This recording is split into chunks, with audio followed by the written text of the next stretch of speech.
Hello, welcome to the sideboard one last time here at the Star City Games Team Open in Richmond, part of the SCG Tour, brought to you by Ultimate Guard Carnox Chairs. Nick Miller alongside all now multi-time Open champions, Kassis, Pete Ingram, Corey Baumeister. Congratulations. Oh yeah, the invitation, all right, okay. No, I won an Open also. Okay, Legacy Open win with Miracles before it got banned. Yes. Corey, come on. Yeah, that was so long ago. I had no idea. First of all, congratulations, guys. Let's talk about each of the decks here because all the decks were effectively new coming into this weekend. Ely, one loss on the weekend. Yes. Talk about your Dimir Wurza deck. You knew coming in you had to beat Amulet, and you beat it a lot. Yes, I beat it 9 times. I want to say, yeah, 9 times. Nice. Yeah, so I stream it all the time. I stream Urza almost primarily. It's kind of like my shtick. So I've tested a ton of different Urza variants since the banning happened, even though it's only been like 2 weeks. But every stream I only do Urza. So I got enough reps in that I was able to cut Damping Sphere and Unmoored Ego out of my sideboard and still knew that that matchup was so favorable. So I didn't even need those cards. And I still went undefeated against that deck. So I was really happy with my changes. They told me just make sure I can beat that matchup. And they were right. I played it 9 times. And we had to give a huge shout out to Jonathan Hobbs. I just saw his tweet. Aethergust. Aethergust, and Aethergust literally wins us won us the Open. Tournament, so and it won us many more matches. We love you, Hobbs. One of my Jund opponents put Choke out, and it just would have been a blowout. But I got to Mystic Sanctuary back Aethergust, and then tuck away Choke and untap. Yeah. And it was just A few weeks ago, Urza was arguably after Oko the most played card in Modern. Only person with Urza in your deck this weekend on day 2. Okay. Really? So I think people maybe read that slept card? on it a little bit. Yeah, I think they are sleeping on it. I wouldn't be surprised to see a resurgence. I have, a meager following. It's around like 100 people, but almost all of them were playing it in various things, side events, classics. A lot of them are messaging me in our Discord chat about it. So I expect a resurgence. Pete, the Dimir Inverter deck stole the attention of the Pioneer format a couple days ago. Yeah. It was the most played deck here, day 2 for Pioneer. All 4 players in the top 4 had it. How good is this deck? It is very good. I don't know if I would have said that yesterday after going 4-5 with it, but the deck is very good. Has a lot of resiliency. It's not very easy to hate out because if an opponent has Rest in Peace in play, you can just get with 6 mana, win instantly. Obviously, you're playing discarding counter magic, so you're just playing a natural control game and just able to win the game. The deck's very good, and next week at the Players Tour, it's definitely going to be the top contender to be looking for.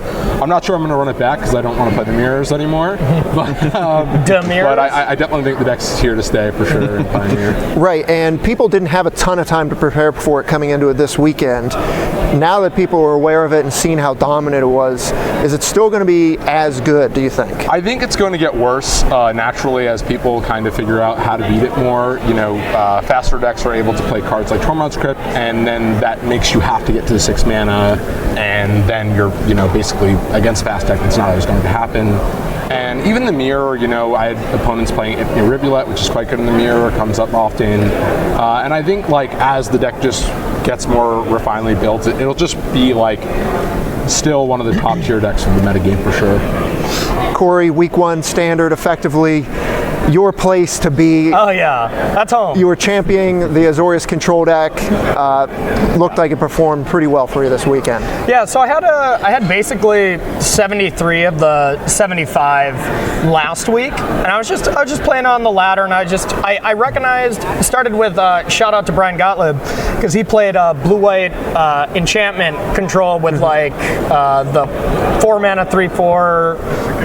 The thing that put in 2/2 Pegasus or whatever, Archon of whatever. Sun's Grace. And I played that, and I thought that the whole shell was really good, but some of the cards just weren't performing well. But cards that were Elspeth Conquers Death and Dream Trawler. So I wanted to just max out on that, and I maxed out on that, and I thought, bringing back a Narset with Elspeth Conquers Death and putting it to 6 loyalty and getting 3 activations in a 5 to 6 Wrath deck was just insane. So I went 19-0 on Arena last week. Didn't test at all because I went to New Jersey. And then I came back, and I was honestly about to switch decks because Team of Reclamation and Mono Red just popped up, like nobody's business over the weekend. And I do think Team of Rec is a bit of a rough matchup, and I actually played it the last 4 rounds of this Open. happened. But I thought it was good enough, and I had enough reps to do so that I just jammed it. And for Narset was just unbelievable in the mirror and stuff. And I know Shaheen played it as well. We were both 8-1 on day one with it. Yeah. So I don't know. It felt really good. How'd the weekend feel for all y'all? Because Pete and Corey, you teamed together and won the Open last year. Ely, you're no stranger to success here. You guys seem to have everything covered this weekend. Well, day one, after day one, me and Ely, I think we can express this together. We both booked chiropractor appointments from carrying Pete so much that. I'm used to carrying you, so. Yeah, that's true. That's true. So we were really hoping we could cancel that chiropractor appointment after day two, and Pete X1 and definitely delivered. I really liked that you wanted to get him a coloring book. Yeah. Honestly, yesterday would have made no difference had I had that. Yeah, so day one, it only mattered one round. Me and Ely, I went 8-1. I went 8-1. He went 9-0 day one. So we only needed Pete for one round. He lost, but so we were joking that we were going to get him a coloring book for round two to have something to do. Sure. It's good to say too. Like I think we had really good, well-prepared decks for the format. We felt like ahead of the rest of the field. All of our deck lists and cyber guides were on our Patreon days before this event. Yeah, so yeah, we just started the Patreon. Team BCW. Yeah. We just gave it away. Yeah, we did. All of you had it. Several of our opponents were like, I should have subscribed just to know what I'm playing against. Yeah, smart. But honestly, I want to say one thing that, I never have to worry about Pete's plays. I never have to worry about Ely's plays. Yeah. And never having to look over and think if your opponent or if your teammate is making a mistake or something is great. So wouldn't rather do it with any other boys. So, Heck yeah. It was good. Wrapping up here, you're playing against Dilks there in game 3. You have the Aether Gust in hand, and they're sitting there debating. Dilks says to Edgar, My thoughts, don't smile, don't smile. Is it time to go? Don't smile, don't When you smile. said I'm tired, I'm like, I was like, because I saw it all happening in my mind. The Summoners Pact into the Azusa. I was like, I whispered to you that. I was like, let the Summoners Pact resolve, get the Azusa, and that's. I even wanted to play the Talisman to entice him, just leaving up 2 mana exactly, because there's not much I could have there. Drown didn't work, and Deprive was the only other thing, and it's a 1-of in my deck, and he just didn't think of the Aether Gust. He mentioned if I had Metallic Rebuke in previous games, it's not even in my 75. He must have just missed it scrolling through the sheet. Yeah. So it was nice considering that, but that Y'all- didn't do it either. Champions here, closing shout outs, and then we'll send it back to Patrick and Cedric.